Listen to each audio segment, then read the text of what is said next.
Welcome back, folks, to another exciting edition of Let's Play Tyranny. As always, I am your host, J-Square John Jeremy, and last we left off, we had our first meeting with the Archons, Graven Ash, and the voices of Nerat. We've delivered Kyros' edict, and now apparently we'll be working to assist both the Disfavored and the Scarlet Chorus to achieve their goal. And their goal is to eliminate this rebellion. Now, it looks like Verse wants to talk to us. So let's go ahead and chat with Verse here. Maybe. Something or other. Alright, I guess not. maybe we could do it outside. Let's do it outside, Verse. You must gather your party before venturing forth. Well, I tried to.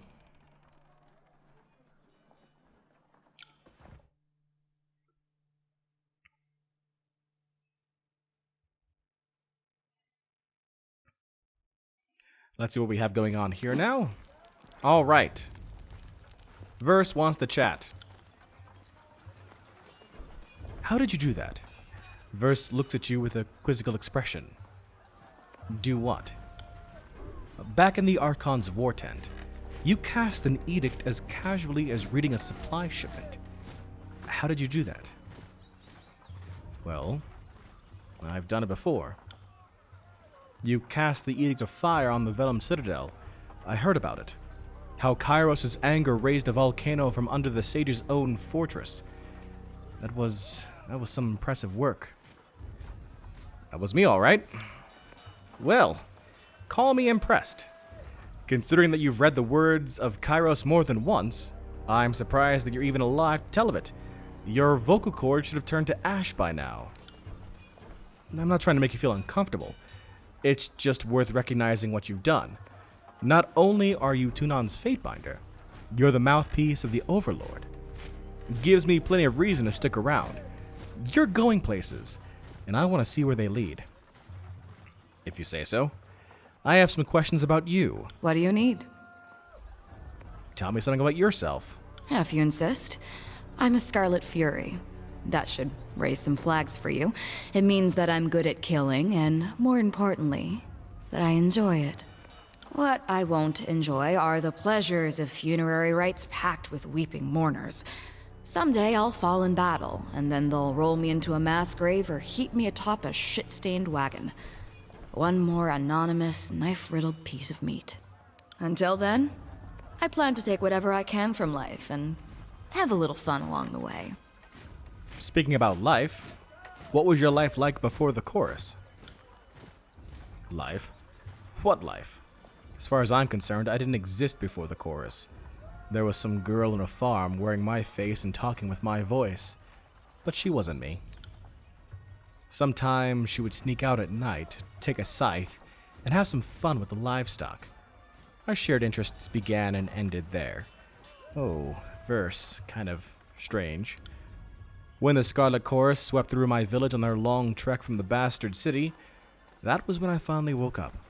I buried my old life, took red vengeance on anyone who'd wronged me, and found the freedom I could only dream was out there. So she's actually from the Tiers. It's good to know. What of your parents? My mother ran a successful farm, and I worked it for a number of years before I found the chorus. She was a hard, bitter woman. Acted like the world owed her something. She never talked about my father, though I figured out a thing or two about him later on. He was a merchant from the Northern Empire who took a liking to her, and she him. He stayed around only long enough to get what he wanted. But never mind him. My mother never had what you would call taste, so he couldn't have been terribly influential to me if he did stick around. Do you ever wish you could do things over and end up somewhere other than Kyros' army? That's as naive a question as I've ever heard. Kyros is everywhere. If you aren't in the Overlord's army, you're being trampled by it. Of course, I could have labored on the family farm into my maturing years, married some dolt, and littered him a nursery of squealing piglets. Having my body torn into pieces by smaller versions of me sounds like fun.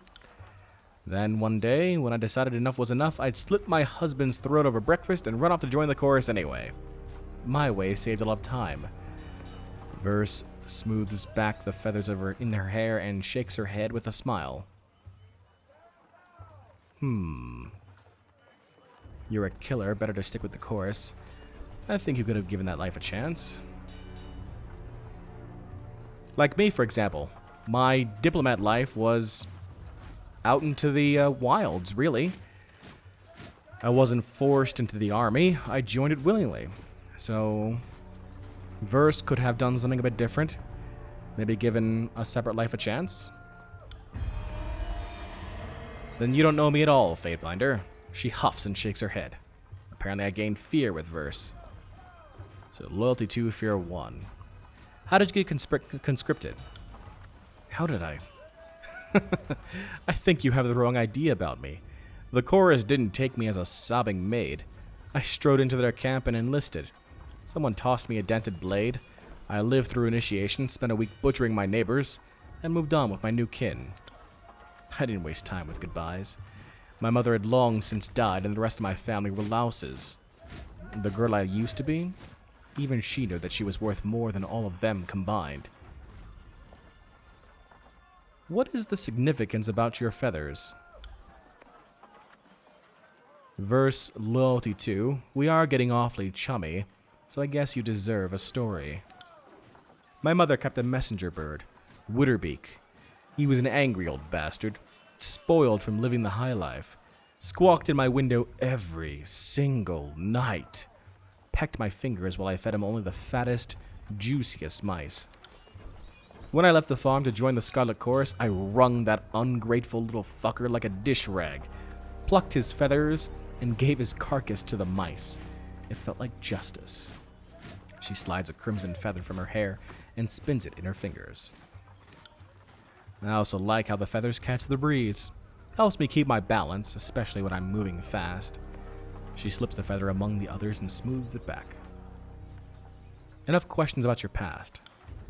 That suits me just fine. I'm not much for comparing family histories if I can avoid it. Tell me about your time with the Scarlet Chorus. The Scarlet Chorus is mostly for madmen and peasants with rusty daggers, but it's also a little niche of freedom that I never had. Once I survived training and met my Scarlet Fury sisters, I saw a different side of the Howling Mob. Tell me about your training. For new recruits shoved to the front lines, training means surviving the first battle. Anything beyond that is for the fighters who show potential, whether as blade dancers or arcane madmen. There's nothing in the world like getting put through the paces as a Scarlet Fury. Every day is a test of your commitment and passion. Failure means death. The first few weeks were the hardest, but also the most rewarding. I earned my name, picked up some quality weapons, and met my sisters. Tell me about the Scarlet Furies. The elite fighters of the Scarlet Chorus. Your typical Horde recruit fights with a rusty spoon and a chip on his shoulder, but the Scarlet Furies are, well, different. We focus our madness. We coordinate, we kill, we dance. It's like art. Imagine a sculpture that twisted in weird, beautiful angles, and then gutted you too fast for you to realize what was happening. I see. Well, if we want to appease Verse, as the diplomat like we are, we could say it sounds wonderful. It is, as I remind myself all the time. The most important day of my life was when the voices of Nerat recognized my potential and sent me to Scarlet Fury training. You earned your name? If you think a simple farmer from the Tears would name her child Verse, I suggest you visit my old village. Most of them were walking around with surnames like Barrel or Fish. Not the most creative bunch. She smirks and shakes her head. The chorus takes your name away. Whoever you were before, you aren't that person anymore. Then you earn back a name through great deeds, usually murderous ones. That's why you see choirmen walking around with names like Stinkmouse or Faced First. There is probably a good reason for it. The voices of Nerat gave me this name. When the Scarlet Chorus runs howling into battle, he doesn't hear war. He hears a symphony. And when I fight with blade or bow, He told me that my music stands out louder than anyone else's, and contained too many parts to be easily defined. When you least expect it, the Archon of Secrets can be downright charming. I don't feel like asking her about her real name. Tell me about your weapon skills. When I was just a kid, it didn't take me long to realize that I was natural. I could pick up a rusty kitchen knife and skewer a rat from across the room. The Scarlet Chorus gave me opportunities to further educate myself. My sisters were always a bit surprised by how quickly I took to different fighting styles. She frowns for a moment, and then shakes off whatever she wanted to say. Back to the questions about the Scarlet Chorus. What do you need to know? Who are your sisters? Who were they would be more appropriate. Three Whispers, Red Geyser, and Seeking Sheath. Best fighters I ever met. There wasn't a foe we couldn't take down together. Our fighting styles complemented perfectly, so we divided up the killing work like bards sharing a song. At least we used to. She presents a solemn salute. Tell me about Three Whispers. She was as calm as the surface of a pond, and light on her feet. More than one foe tripped and fell on their own blade due to Whisper's crafty footwork. The verse lets her gaze slip away from you as a fleeting moment of sorrow steals her attention. So obviously, something bad has happened to all three of these people. Tell me about Red Geyser. A one-woman siegebreaker. She would launch herself at her foes like a battering ram. Not even a disfavored phalanx could have withstood that dumb, suicidal wench. Kyros' eyes. But she was something to behold. Verse slams her fist into her palm. Tell me about Seeking Sheath. That girl could pass a spear through 12 rings from the far side of a battlefield. Kyros helped any foes who approached her marching single file. She made a game of spitting as many soldiers as possible on the same javelin. What happened to them? We were scouting Vendrian's well during the siege, back when we only suspected the god of organizing in secret.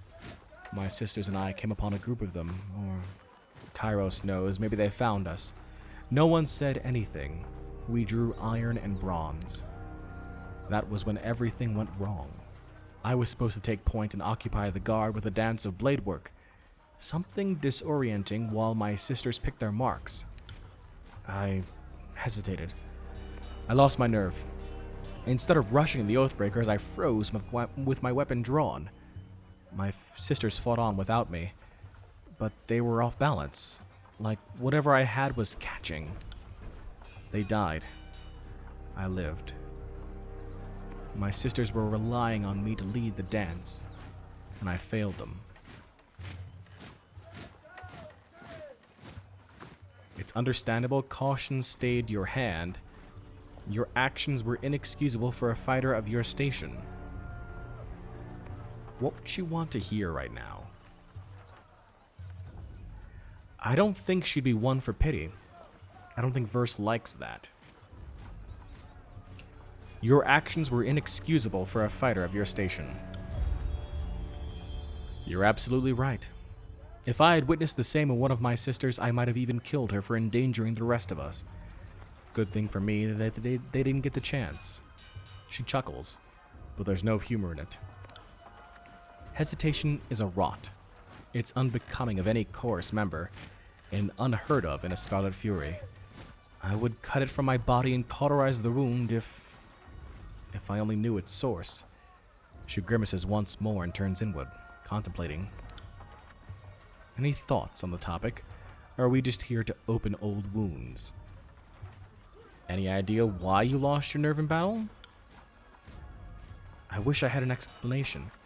For the first time, I lost the dance. The song of murder drew silent.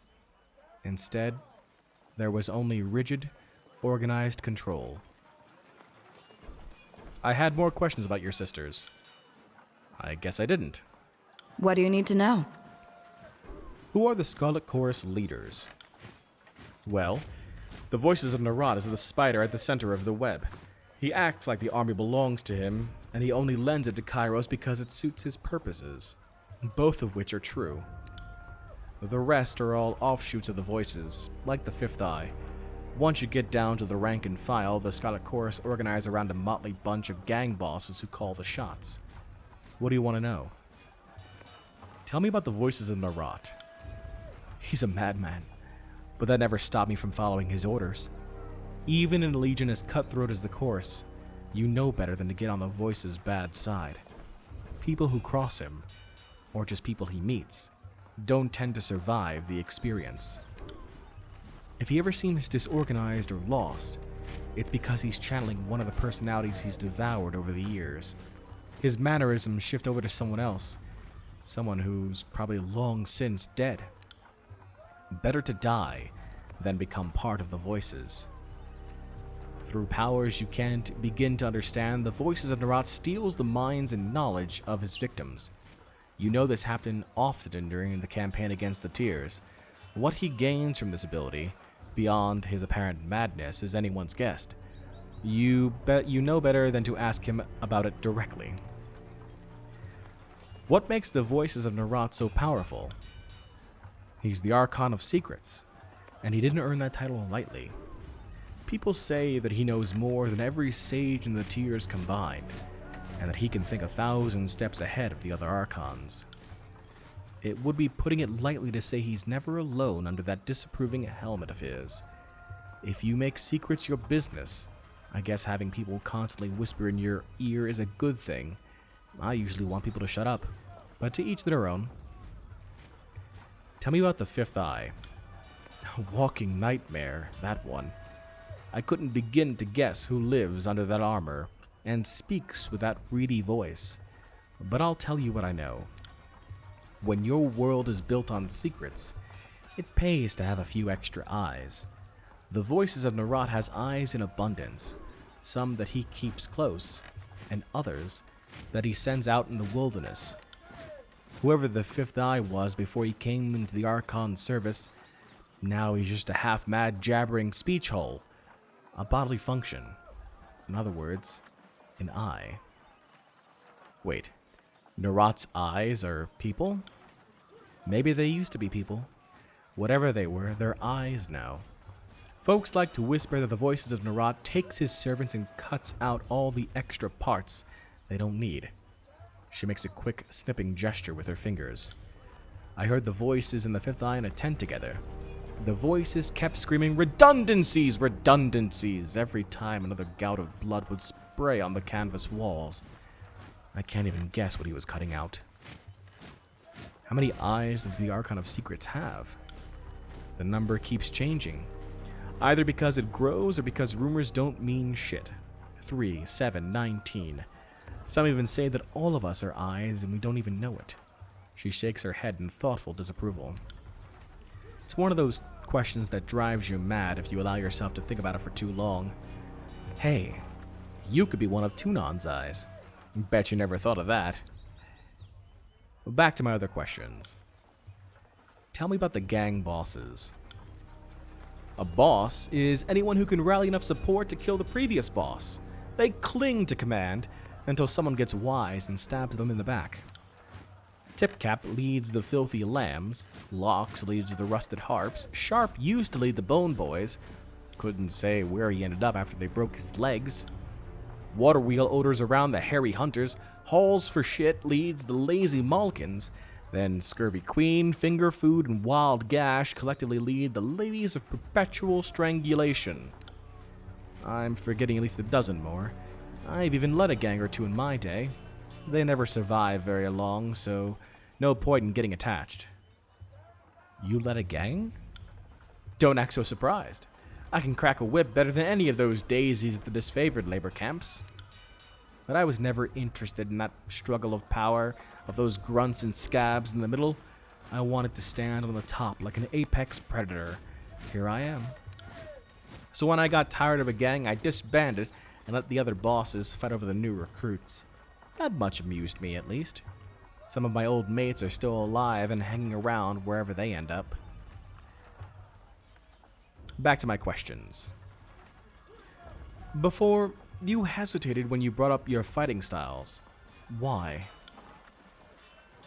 Verse loyalty too. Noticed that, did you? It's a matter that I'm not used to discussing, mostly because I don't know how. I mentioned before that I'm good at picking up different weapons and fighting techniques.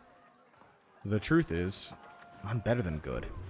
I could flay a man so cleanly that I'd leave a single strip of skin behind.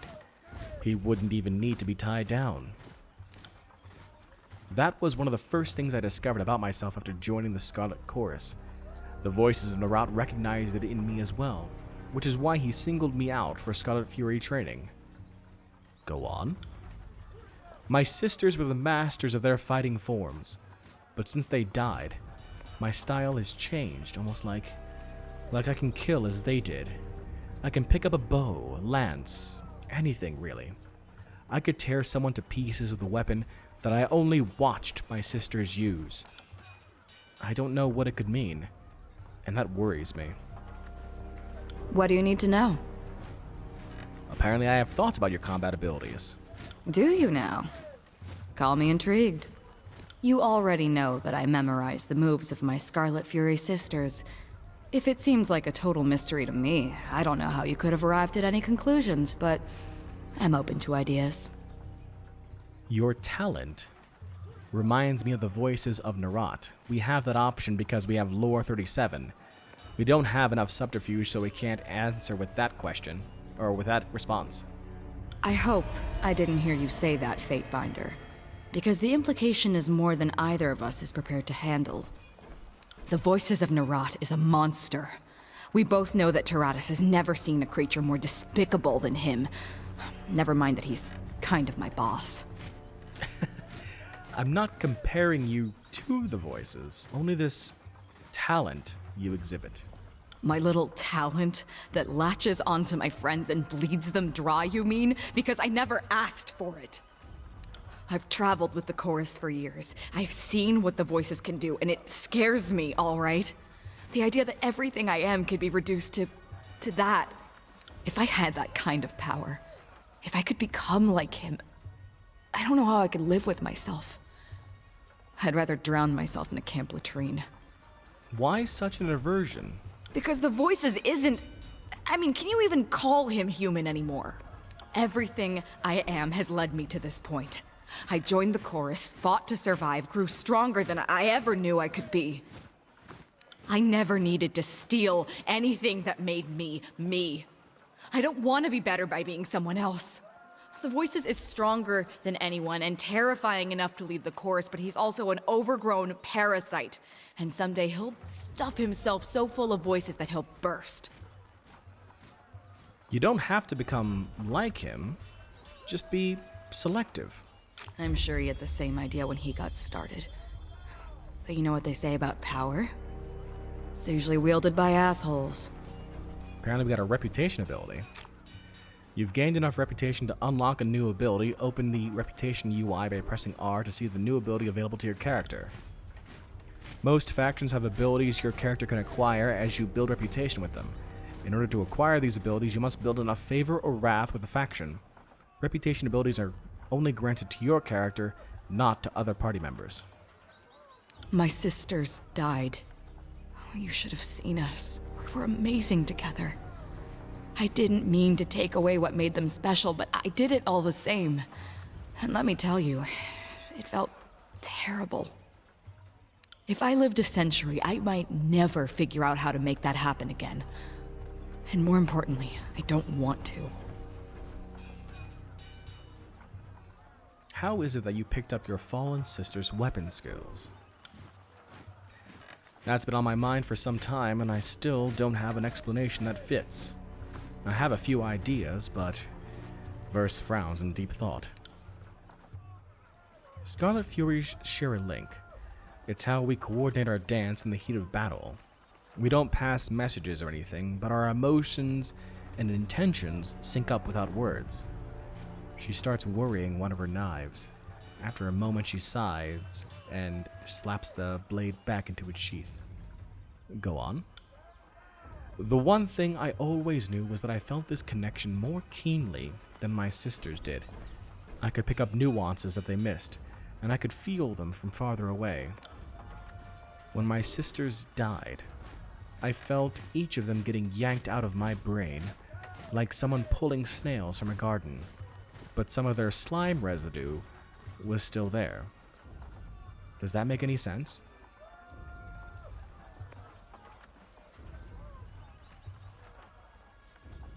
I would take comfort in that. Your sisters live on in you. Your optimism is cute, Fateinder, if singularly useless. It won't bring my sisters back, and it doesn't fix this thing in my head that I don't understand. No matter how you paint it, some part of my sisters broke off in me when they died, and now I'm left to deal with it. Just another day in the tears, right? What are your thoughts on the disfavored? Warn of self-entitled children so wound up in delusions of honor, they're likely to hang themselves by their own high standards. I wish they had stayed in the Northern Empire where they belonged. Then we could get some real work done in the tiers. What do you think of their leader, Graven Ash? I've seen enough of that high-minded braggart to know he's all duty. Nothing but a charismatic, broad-shouldered scarecrow. He calls himself the Archon of War, though by the way he stalls his forces waiting for a better strategy to present itself, you would think he's afraid of battle. You would think that someone more deserving would take Ash's mantle from him, but the disfavored have this cult of personality built around their great general. In their eyes, he can do no wrong. What about Ash's connection to his troops? Graven Ash protects. His soldiers keep harping on those words like they mean something. I don't deny that the disfavored can take a few extra lumps on the battlefield, but that only speaks to their thick-headedness. If anything, it's only true because his soldiers place that much trust in it. I've seen the power of suggestion do stranger things to people. Could that be possible? We're talking about a man who's centuries old and wears glowing armor. You tell me. Who do you see take Ash's place? I would rather let the disfigured sort it out amongst themselves. Graven Ash is this aging figurehead of what should be a constantly changing role. The right soldier needs to grow a pair and kill the old man, kick his cane out from under him, remind the Legion what strength looks like. The voices in Arat changes. He's a multifaceted gem, and the Scarlet Chorus is a reflection of that beauty. If someone could rise up and strike down the voices, any of us would follow them in a heartbeat.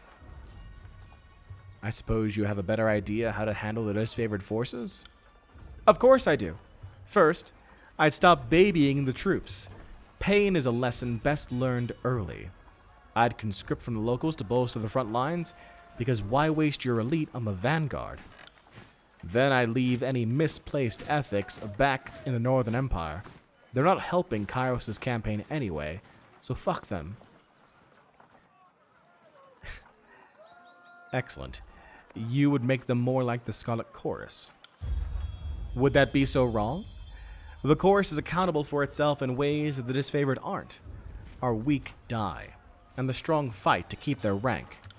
The disfavored promote their waning bloodline and discipline any soldier with the audacity to show their teeth. Though they'd never admit it, the disfavored need the Chorus to show them the way. Do you think the disfavored have a chance to succeed in the tiers?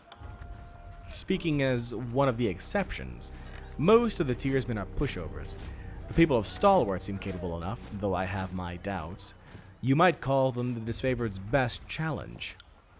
Even if they succeeded, it might be too late to redeem themselves. The Chorus have already impacted the conquest more than the disfavored have, or likely ever will. What are your thoughts on their battle strategies? They've really got something with that phalanx maneuver, a formation built on holding still, moving forward slowly, and hoping that no one slips in the mud. At best, the disfavored are tired of using the same tactic over and over again. At worst, the enemy knows what to expect out of them. Scarlet Furies are dancers. We hear the music of battle and organize ourselves into works of killing art. Every fight is as hot and passionate as the last, with no room for stale routine. What do you think of those who defy Kyros' authority? The Tearsmen can either fight or submit to Kyros' peace, and only one of those options captures my interest. I suppose I appreciate when they go down fighting. If they did otherwise, I would need to find another excuse to flay them. They need to understand. Whether we unify the Tears under our shared banner, or at the bottom of a mass grave makes little difference to you, me, or Kyros. That's an interesting view of the conquest. It's a pragmatic one, anyway. The Scarlet Chorus caught on to the idea at the beginning of the campaign. If no one objects that we're here to carve a bloody path for gain and amusement, then by all accounts that is our purpose. Besides, unification is such a vague concept that Kyros allows the disfavored and the Chorus to interpret it as they will. The Overlord is concerned with results. I'm happy to focus on the details, especially if that means cutting off a farmer's legs while his family watches their land burn. She smiles at a pleasing memory. Again, as a diplomat, no shame in taking pleasure in your work. No, there isn't. Fateinder, I suspect that we're going to make something great together. A line of bodies stretching as far as the old walls. It's going to be beautiful. She looks at you with renewed interest. We're now at Loyalty 3 with Verse. Did you fight any noticeable battles? I spent some time in Azure toward the end of the war. Beastmen ripped my unit apart. We thought they might be working under Cairn's orders, but we never found out for sure. I don't really want to duel her. I want to ask about our travels. What did you have in mind? What do you think of our present circumstances? Well, there's an edict hanging over our heads. As far as I'm concerned, the incompetence of the disfavored got us into this mess, and it will take the fury of the Scarlet Chorus to get us out of it. In other words, nothing ever changes. Go ahead, Fateinder. We'll talk again later. Alright, so we unlocked a new ability, Verse Loyalty ability, Death from Above. And also, apparently, we have history now with Verse when it comes to this. Verse was elated by your feisty, chaotic inclinations. You caught on to Verse's subterfuge, and during the initial conquest of Vendrian's Well, Verse was among the Scarlet Chorus in whom you sent to participate in the Tearsman Peacetime Festival. Verse was appalled by your orderly, honorable ways.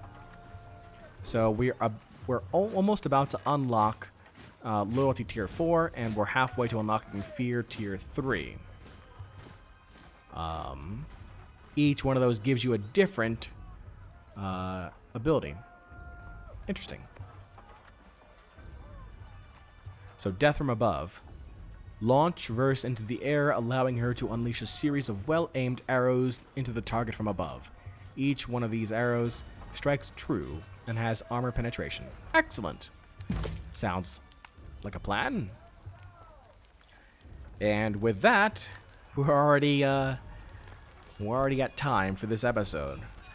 Well, we learned a lot about lore, specifically the lore of Verse, so I don't call this a waste at all.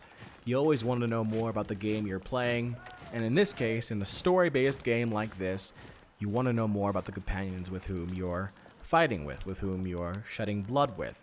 And we learned a lot about Verse. Apparently, she has the same or similar ability as the voices of Nerat, in that she's able to kind of usurp the abilities of another. What that will turn into over the course of this campaign, I'm not sure, but I'm excited by the inclination. Find out what happens next time. Hey everyone, J Square John Jeremy here, and I want to thank you for watching. Check out another video from yours truly, or take a look at the playlist for this series. If you haven't done so already, click on the logo to subscribe and keep track of this channel. Until next time, so long, and take care.